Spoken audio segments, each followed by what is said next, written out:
എല്ലാ കൂട്ടുകാർക്കും അഫ്സലുൽ ഉലമ preliminary second ഇയറിൻ്റെ poetry പാഠപുസ്തകത്തിലെ 5-ാമത്തെ അധ്യായത്തിലേക്ക് ഹൃദ്യമായ സ്വാഗതം.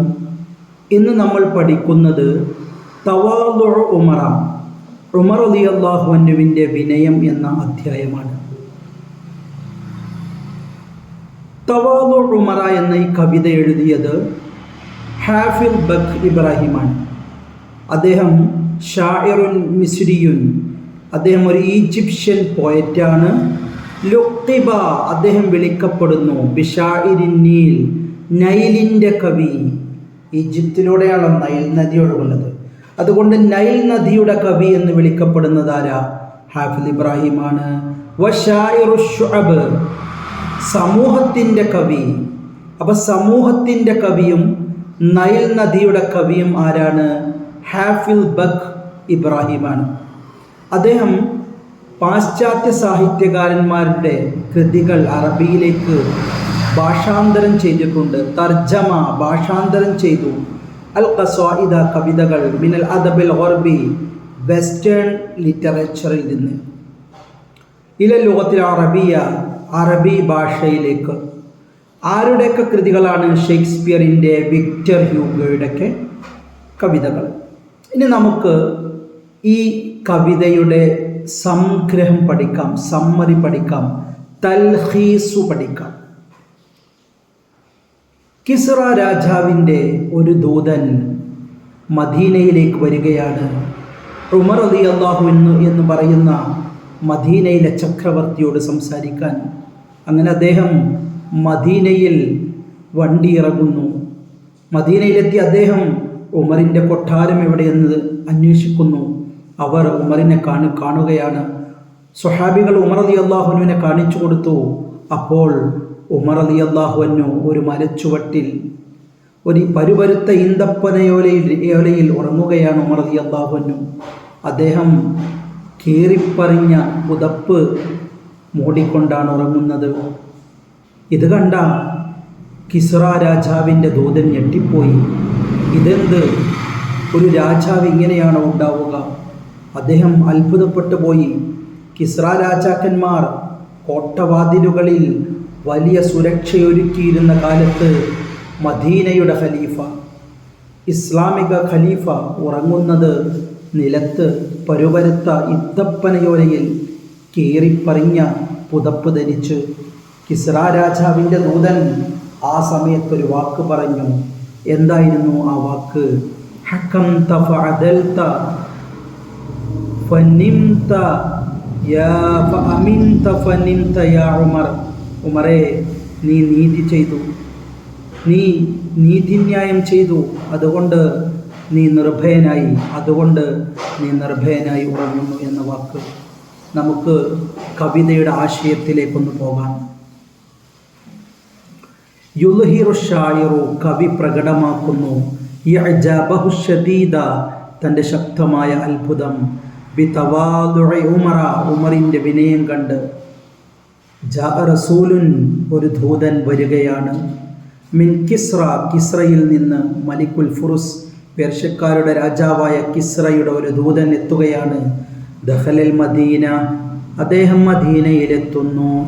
യസ്അലു ഖലീഫത്തൽ മുസ്ലിമീൻ, മുസ്ലിങ്ങളുടെ രാജാവിനെ കുറിച്ച് അന്വേഷിക്കുകയാണ് അദ്ദേഹം. അപ്പോഴോ മുസ്ലിം ചക്രവർത്തി അദ്ദേഹം കണ്ടു.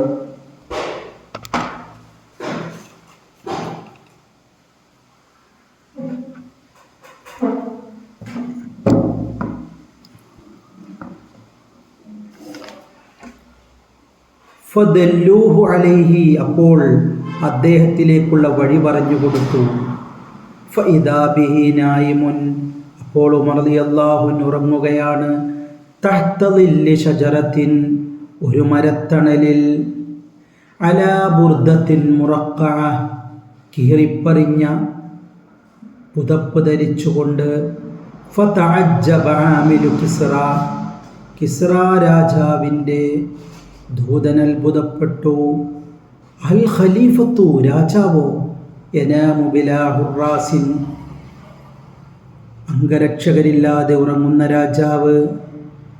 ആ കാലഘട്ടത്തിൽ ബൈനമാ കാലഘട്ടത്തിലൊക്കെ മലിക്കുൽ ഫുർസി പേർഷ്യയിലെ രാജാക്കന്മാർ യളഊന അലാ അബ്വാബി ഖുസൂരിഹിം അവരുടെ കോട്ടയുടെ വാതിലുകളിൽ വെക്കുന്ന കാലഘട്ടം ഹിറാസത്തൻ മുഷദ്ദദ ശക്തമായ സുരക്ഷാ വലയം.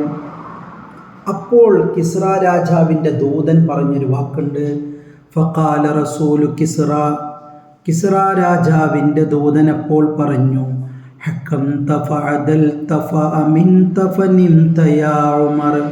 ഹക്കംത ഉമറേ, താങ്കൾ വിധിച്ചു. ഫഅദൽത അപ്പോൾ താങ്കൾ നീതി ചെയ്തു. ഫഅമിൻത അതുകൊണ്ട് നിങ്ങൾ നിർഭയനായി.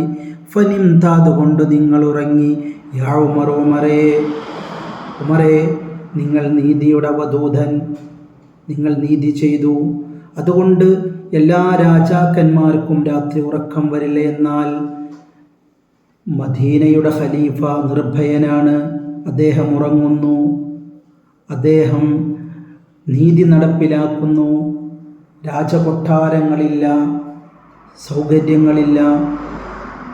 അതുകൊണ്ടാണ് കിസ്റ രാജാവിൻ്റെ ദൂതൻ പറഞ്ഞ ഈ വാക്ക് ഇന്നും ചരിത്രത്തിൽ ലിപികളാൽ ഉല്ലേഖനം ചെയ്യപ്പെട്ടത്. ഹക്കംത ഫഅദൽത ഫഅമിൻത ഫനിംത യാ ഉമർ.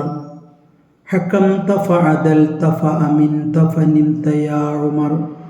അതുകൊണ്ടാണ് ഇസ്ലാമിക ഖലീഫമാരിൽ ലോകത്ത് തന്നെ നല്ല ഒരു മാതൃകാ ഭരണം കാഴ്ചവെച്ച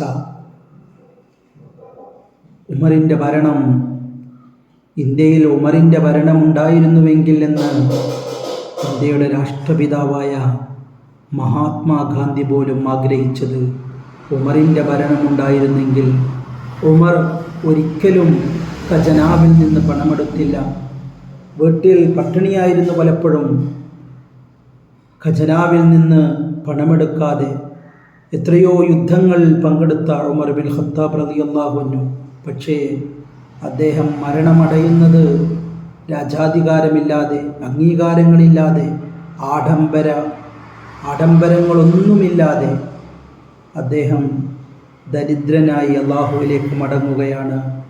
ആധുനിക ഭരണകർത്താക്കൾക്ക്, ആധുനിക നീതിന്യായ വ്യവസ്ഥക്കൊക്കെ മാതൃകയാണ് ഉമർ ബിൻ ഖത്താബ് റളിയല്ലാഹു അൻഹുവിൻ്റെ ജീവിതം എന്ന് പറയുന്നത്.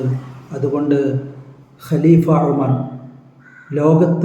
ലോകത്തെ എല്ലാ ചക്രവർത്തിമാർക്കും, എല്ലാ പണ്ഡിതന്മാർക്കും, എല്ലാ സാധാരണക്കാരൻ്റെയും മുന്നിൽ ഒരു മാതൃകാ പുരുഷനായി, ഒരു ദീപമായി അദ്ദേഹം ഉണ്ടായിക്കൊണ്ടേയിരിക്കും.